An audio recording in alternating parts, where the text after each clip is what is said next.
MTV உழவும் உணவும் என்ற வேளாண்மை பகுதியில் ஒருங்கிணைந்த இயற்கை வேளாண் பண்ணையில் நடைபெற்று வரக்கூடிய குறுகிய கால பயிர் சாகுபடி, நீண்ட கால பயிர் சாகுபடி குறித்து விரிவாக பார்க்க இருக்கிறோம்.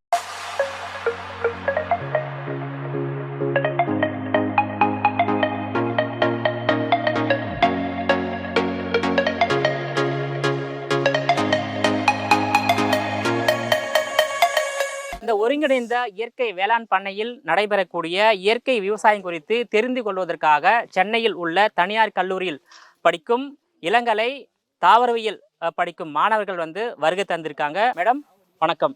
வணக்கம். இப்போ உங்க பண்ணைக்கு பாட்னி ஸ்டூடெண்ட்ஸ்லாம் வந்திருக்காங்க. எதுக்காக வந்திருக்காங்க, அவங்களுக்கு நீங்க சொல்ல வேண்டிய கருத்து என்ன, அவங்க உங்ககிட்ட எந்த மாதிரியான ஒரு விளக்கத்தை தெரிந்து கொள்ள வந்திருக்காங்க? ரொம்ப சந்தோஷம். எனக்கு நம்மளிடையே இருக்கக்கூடியது டிஜி வைஷ்ணவா காலேஜ் அப்படின்னு சொல்லக்கூடிய அந்த கல்லூரியில் பயிலக்கூடிய தாவரவியல் குழந்தைகள். தாவரவியல் செகண்ட் இயர் ஸ்டூடெண்ட்ஸ். ஆமாம், நீங்கள் தாவரவியல் botany students second year students இருக்காங்க. அவங்களுக்கு எங்களை கேட்கும்பொழுது முதல்ல சொன்னது என்ன அப்படின்னா, எந்த ஒரு சப்ஜெக்டாக இருந்தாலும் விவசாயம் it's integral part of the society. அப்படி இருக்கும்பொழுது த மெயின் என்னன்னு கேட்டிங்கன்னா பாட்னி ஸ்டூடெண்ட்டுக்கு முக்கியமாக விவசாயத்தை தெரியணும். ஏன்னா அவங்க மற்றவங்கள மாதிரி நெல் மரமா செடியான்லாம் கேட்க முடியாது. ஸோ அவங்க நேரடியாக களத்தில் பார்க்கணும். அப்படிங்கிறதுக்காகவும் அந்த பயிற்சி இயற்கை விவசாயத்தில் என்னென்னலாம் இருக்குது, என்னென்னலாம் நம்ம டெக்னிக்ஸ் யூஸ் பண்ணுறோம், ஏன் நம்ம மருந்தில்லாத விவசாயத்தை கொண்டு வரோம், அதற்கான என்னென்ன இன்புட்ஸ் கொடுக்குறோம் அப்படிங்கிறத தெரிஞ்சுக்கிறதுக்காக இன்றைக்கி நம்மளுடைய இந்த இளங்கலை ஸ்டூடெண்ட்ஸ் தாவரவியல் ஸ்டூடெண்ட்ஸ் வந்திருக்காங்க. அவங்க என்னை கேள்வி கேட்கும் பொழுது நிறைய அதற்கான பதிலை என்னால் தர முடியும். ஏன் இந்த விவசாயம் முக்கியம், அது இல்லாமல் இதுலேருந்து அவங்க என்னவா ஆகிறதுக்கான வாழ்வியலை அவங்களுக்கு நாங்கள் தர முடியும். அக்ரி பேஸ்ட் அலைடு சப்ஜெக்ட் என்னென்ன இருக்குது அப்படிங்கிறத என்னால் சொல்ல முடியும். அப்படிங்கிறத பகிர்ந்துக்கலாம். குழந்தைகள் கேட்க ஆரம்பிக்கலாம். இப்போ சென்னையிலிருந்து வாரந்தோறும் இந்த மாதிரி மாணவர்களுங்க வராங்களா? இதை ஃபர்ஸ்ட் டைமா மேடம்? இல்லை, இது இதுக்கு முன்னாடி ஸ்கூல் ஸ்டூடெண்ட்ஸ் வந்திருக்காங்க. ஸ்கூல் ஸ்டூடெண்ட்ஸ் வரும்பொழுது அவங்களுக்கு நாங்கள் சொன்னது என்னென்னா, நாற்று நடுறது எப்படி அப்படிங்கிறத நாங்கள் டீச் பண்ண ஆரம்பித்தோம். ஏன்னா நாற்று நடுறது அப்படிங்கிறது ரொம்ப ஒரு சந்தோஷமாக இருக்கக்கூடிய ஒரு நிகழ்வு. அந்த நிகழ்வுகளை குழந்தைங்களை இன்வால்வ் பண்ணுறது. அப்போ ஒரு நாற்றை எடுத்து வைக்கும் பொழுது பெண்கள் வைக்கிறது ரொம்ப முக்கியம். ஏன் பெண்கள் வைக்கணுன்றதுக்கே ஒரு கான்செப்ட் இருக்குது. வள்ளுவர் சொன்ன ஒரு பழமொழி இருக்குது, தொட்டனை தூரும் மணற்கேணி மாந்தர்தம் கற்றனை தூரும் அறிவு அப்படின்னார். அப்படின்னா பெண்கள் நடும்பொழுது அகலமாக நடுறதை விட ஆழமாக நடுவார்கள், நல்ல எண்ணங்களோட நடுவாங்க. அப்படிங்கிறதுனால தான் நடவுக்கு யாரை வச்சோம், பெண்களை வச்சோம். ஸோ இதுதான் காரணம். அப்போ அந்த குழந்தைங்களிடையே இதை நாங்கள் கொண்டு வரணுங்கிறதுக்காக ஸ்கூல் ஸ்டூடெண்ட்ஸையும் கொண்டு வருவோம். காலேஜ் ஸ்டூடெண்ட்ஸும் இதோட 4-5 வாட்டி வந்திருக்காங்க.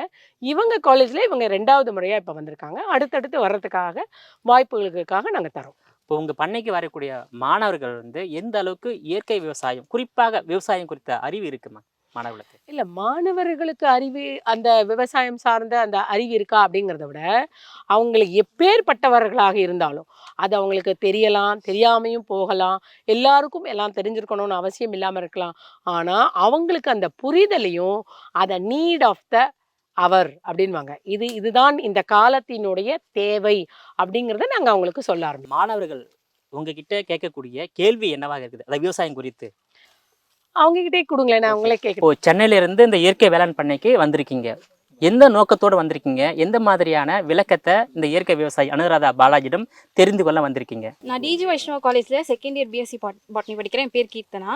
நீங்கள் இந்த இயற்கை விவசாயத்தை ஸ்டார்ட் பண்ண ஆரம்ப கட்டம், அதாவது 12 வருஷத்துக்கு முன்னாடி உங்களுக்கு எப்படி இது கடினமாக இருந்ததா இல்லைனா எளிமையாக இருந்ததா? இந்த இயற்கை விவசாயத்தில் 12 வருஷத்துக்கு முன்னாடி வரும்பொழுது ஒரு பெரிய ஒரு கனவுகளோடையும், ஜாலியாக நம்ம அங்கேருந்து வந்துட்டோம், அதை பண்ணலாம் இதை பண்ணலாம் எல்லாமே பண்ணலாம் அப்படின்னு உள்ளே வர ஆரம்பித்தேன். அப்போ வரும்பொழுது யார் எது சொன்னாலும் நான் கேட்பேன். ஏன்னா இப்போ நான் சொல்கிறதே நீங்கள் கேட்குற மாதிரி நீங்கள் நினைப்பீங்க இல்லையா? அப்போ யார் எது சொன்னாலும் நம்மளை விட மென்டார், நம்மளுடைய பெரியவங்க சொல்கிறாங்க, இந்த வல்லுநர்கள் சொல்கிறாங்க அப்படின்னு சொல்லிட்டு எல்லாத்தையும் நான் இந்த தோட்டத்தில் எக்ஸ்பெரிமெண்ட் பண்ணியிருக்கேன். இது போட்டால் என்ன வரும், அது போட்டால் என்ன வரும், அது பண்ணலாம் இது பண்ணலாம் அப்படின்னு.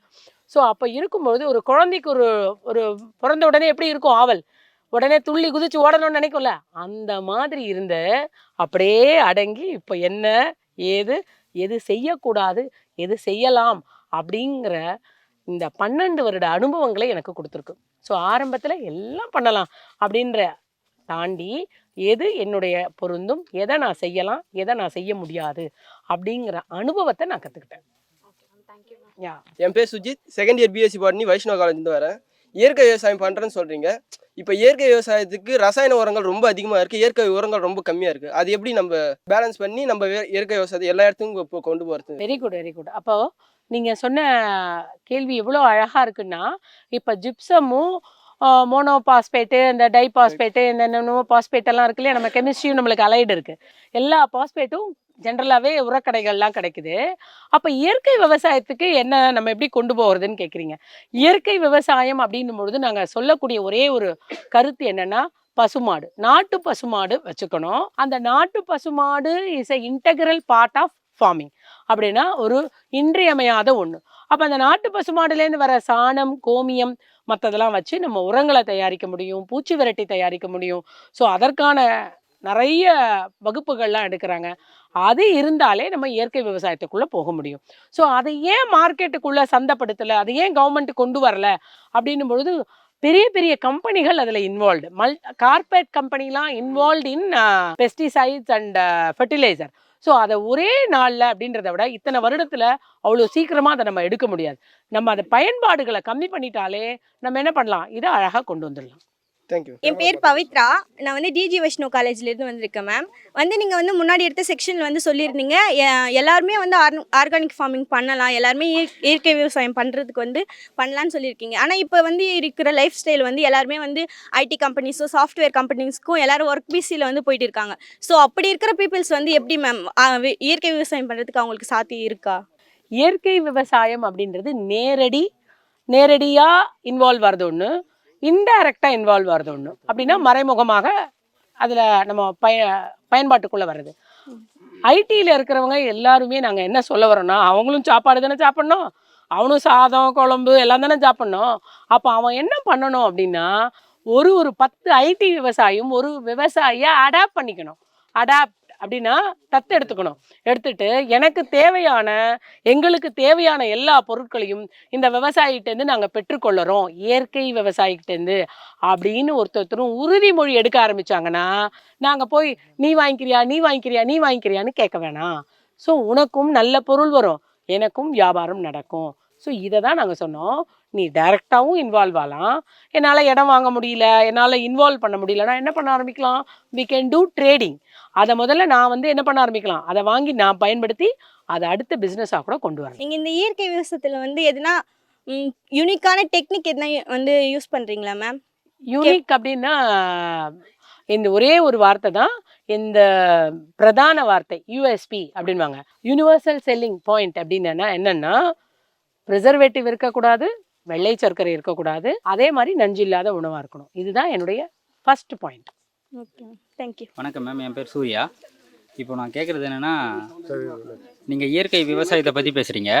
இயற்கை விவசாயத்துலேயே நம்ம எடுத்துட்டோன்னா வந்து 2 பார்ட் இருக்குது. ஒன்று வந்து ஹைப்ரிட்டு, இன்னொன்று வந்து நாட்டு விதையில் நம்ம விவசாயம் பண்ணுறது. இப்போ படிக்காத பாமர மக்கள் வந்து நிறைய பேர் என்ன பண்ணுறாங்கன்னா, இது ரெண்டுத்தையும் கம்பேர் பண்ணும்போது ஹைப்ரிட் விதை வந்து நிறைய மகசூல் தரும், அதே மாதிரி இன்கம் வந்து நிறைய கிடைக்கும். அப்படி பார்க்குறப்போ மற்றவங்களோட கம்பேர் பண்ணும்போது இந்த பாமர மக்கள் வந்து என்ன பண்ணுவாங்கன்னா, இந்த ஹைப்ரிட்டை தான் சூஸ் பண்ணுவாங்க. ஏன்னா அதில் நிறைய விளைச்சல், அதில் குறைஞ்ச நாள்லேயே வந்து 3 மாதத்துலேயே கிடைக்கும். இப்போ நம்ம நாட்டு விதை எடுத்திங்கன்னா 9 மாதத்தில் இருக்கிறது நம்ம ஹைப்ரிட்டில் 3 மாதத்துலேயே கிடைக்கும். அதே மாதிரி பார்த்திங்கன்னா அதில் வர வருமானமும் அதிகம். அப்படி இருக்கிற பட்சத்தில் அவங்க மத்தியில் நம்ம இயற்கை விவசாயம், அதாவது நாட்டு விதையுள்ள இதுங்களை நம்ம வந்து எப்படி கொண்டு போய் ஊக்குவிக்கிறது, அவங்களுக்கு எப்படி ரீச் ஆகுது, ஆகுது, எப்படி அவங்கள போய் நான் சென்றடைகிறது. Very good. அப்போ முதல்ல 2 விஷயம், நீ பாட்னி ஸ்டூடெண்டா இருக்க இல்லையா, உங்ககிட்ட நான் ஒரு கேள்வி கேட்குறேன். முதல்ல நாட்டு ரகங்கள்னா என்ன, ஹைபிரிட்னா என்ன, ஜெனட்டிக்கலி மாடிஃபைட்னா அடுத்தது என்னன்னு தெரியுமா உனக்கு? ஜெனட்டிக்கலி மாடிஃபைடு சீட்ஸ் அப்படின்னா என்ன, F1 ஜென்ரேஷன், F2 ஜென்ரேஷன் அப்படின்னா என்ன அப்படிங்கிறது உனக்கு தெரியுமா? ஹைபிரிடோட கான்செப்ட் என்ன? நான் ஏற்கனவே சொன்னேன், நான் பயாலஜி ஸ்டூடெண்ட்டு. ஹைபிரிடோட கான்செப்ட் என்ன? ஹைபிரிட் ஏன் வந்தது, ஹைபிரிட் எங்க வந்தது? நாட்டு ரகங்கள், ஹைபிரிட், மாடிஃபைடு 3 வச்சுக்கலாம். அப்ப நாட்டு ரகங்கள் என்ன, ஹைபிரிட் என்ன? ஹைபிரிடோட டெஃபினிஷன் கரெக்டா இல்லைன்னா பாட்னி வந்து எக்கனாமிக்ஸ் கிடையாது, ஹிஸ்டரி கிடையாது, நீ பக்கமா எழுதுறதுக்கு கான்செப்ட் ரெண்டு பியூர் பீட கிராஸ் பண்றது ஹைபிரிட். வெரி குட், அட்லீஸ்ட் பாதிக்கு தாண்டிட்டேன், எல்லாரும் கை தட்டலாம். அப்படின்னா கலப்பினம் அப்படிங்கிறது ரெண்டு. உங்களுக்கு என்ன சொல்லி தந்தாங்கன்னு தெரியல. நம்ம முதல்ல என்ன பண்றோம், 12வது வரைக்கும் இருக்கிற சயின்ஸை நம்ம படிக்க ஆரம்பிச்சாலே பாதிக்கு மேல கான்செப்ட் கரெக்டா இருந்தாலே போறோம். என்ன ஹைபிரிட்னா, ஒன்று நோய் தாங்கக்கூடிய ஒன்று, ஒன்று வந்து ஈல்டு தரக்கூடிய ஒன்று, ரெண்டு வச்சுக்கலாம். எது, மாம்பழத்தையே வச்சுக்கலாம். அப்போ ஒன்று வந்து டிசீஸ் ரெசிஸ்டன்ட்டு, இன்னொன்று வந்து ஹை ஈல்டிங். இது ரெண்டையும் ஒட்டு கட்டுறாங்கல்ல, ஒட்டு கட்டுறதுக்கு பேர் தான் என்னது, ஹைபிரிடு. ஒட்டு கட்டுறதுக்கு என்ன பேரு, ஹைபிரிட். அப்போ ரெண்டு என்டிட்டிஸ் இருக்கு, ரெண்டு வெரைட்டி இருக்கு, ரெண்டையும் சேர்த்தா வர்றது என்ன ஆகும், சூப்பரா வரும். அப்படிங்கிறது வர்றது வந்து ஹைபிரிடு. ஹைபிரிட்லேயே F1 ஜெனரேஷன் பிரச்சனை இல்லை, அதுக்கப்புறம் வர்ற F2 ஜெனரேஷன் மற்றதுலாம் தான் கஷ்டம் அப்படின்றோம்.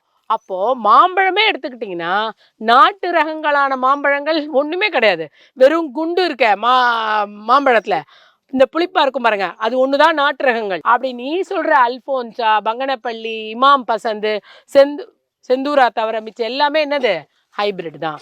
ஸோ அதை முதல்ல புரிஞ்சுக்கணும். ஹைபிரிட்னா என்னது, டிசீஸ் ரெசிஸ்டன்ட் ஒன்று, ஈல்டு தரக்கூடியது ஒன்று. அப்போ விதைகளில் நம்ம ஹைபிரிட்டா F1 ஜெனரேஷனுக்கு வரும்போது எந்த பிரச்சனையும் இல்லை. அப்போ என்ன பண்ணுறோம், ஒரு நாட்டு ரகங்களாக இருக்கும் பொழுது நான் விதைக்காக யாரை போய் டிபெண்ட் பண்ண வேணாம், கம்பெனிகளை போய் டிபெண்ட் பண்ண வேணாம். இப்போ வெண்டைக்காய் நாட்டு ரகத்தை போட்டினா அதில் இருக்கிற வெண்டைக்காயை எடுத்து திருப்பி ஒரு வெண்டைக்காயை உருவாக்க முடியும். ஆனால் ஹைபிரிட்டில் you should always depend on the company. ஏன்னா அவன் அதுக்கான ஸ்பெசிஃபிகேஷனோட வச்சு நம்மகிட்ட விதைய கொடுப்பான். ஸோ விதைகளை வந்து நான் சேகரித்து வைக்க முடியாத நிலையில் இருக்கக்கூடியது தான் என்னது, ஹைபிரிடு. ஹைபிரிடுக்கு அடுத்தது நிலையில இருக்கிறது என்னது, மாடிஃபைடு, மரபணு மாற்றப்பட்ட ரகங்கள். மரபணு மாற்றப்பட்ட ரகங்கள் கத்திரிக்காய், பருத்தி, மற்றதுலலாம் நம்மளுக்கு இருக்கு ஏற்கனவே. அதை வந்து நாங்கள் என்ன சொல்றோம், டெஸ்டிங் பண்றோன்றதை விடுறோம். பண்ணா நாடே அழிவு தான். ஏன் அப்படின்றத சொல்றோம். இப்போ மரபணு மாற்றப்பட்ட ஒரு இடத்துல ஒன்று பருத்தியோ இல்லை வெண்டைக்காயோ இல்லை கத்திரிக்காயோ போட்டினா இனி அந்த இடத்துல வேற எதுவுமே வராதுங்கிறதுக்கு நிறைய ப்ரூஃப் இருக்கு. ஆனால் நம்ம நாட்டில் மக்கள்கிட்டே போய் சேரும் பொழுது மரபணு மாற்றுறது ஒன்றும் இல்லை. சயின்ஸ் இஸ் ஆல்வேஸ் சேஸ் என்ன அப்படின்னா, விஞ்ஞானம்ன்றது இன்னைக்கு ஒன்று சொல்லும், நாளைக்கு ஒன்று சொல்லும், நாளைக்கு இன்னொன்று சொல்லும். ஆனால் இயற்கை என்பது என்றும் ஒன்று தான். என்றைக்குமே கிழக்க தான் சூரியன் உதிக்க முடியும், மேற்க தான் சூரியன் மறைய முடியும். அதனால் இயற்கையை நோக்கி இயற்கை விவசாயம் பண்ணும்பொழுது இதெல்லாம் நம்ம தகர்த்தெறிஞ்சு இதை கொண்டு வர முடியும். அவருடைய கேள்விக்கு வந்துடலாம், நாட்டு ரகங்களை பரவலாக்குறது எப்படி, அதுதான் கேட்டார். எல்லாரையும் போய் சென்றடையிறது, பரவலாக்குறது அப்படின்னா அதுக்காக தான் நாங்கள் என்ன பண்ணுறோம், சீட் பேங்கிங் வச்சுருக்கோம். ஸோ உனக்கு என்னென்ன நாட்டு ரகங்கள் வேணுமோ அந்த சீட் பேங்கிங் மூலமாக அவங்க என்ரோல் பண்ண முடியும். அப்போ அதில் ஈல்டு எடுக்க முடியாது. ஏங்க இவ்வளோ பழத்தை போட்டு சாப்பிட்டு இவ்வளோ குண்டுன்னு இருக்கிறது அழகா, கொஞ்சமாக சாப்பிட்டு ஆரோக்கியமாக இருக்கிறது அழகா அப்படிங்கிறத நம்ம தான் டிசைட் பண்ணணும். நேயர்களே, மீண்டும் இது போன்ற மற்றொரு வேளாண்மை நிகழ்ச்சியில் மற்றொரு ஆளுமையுடன் சந்திக்கும் வரை உங்களிடமிருந்து விடைபெறுவது நான் உங்கள் விஜயபாலன்.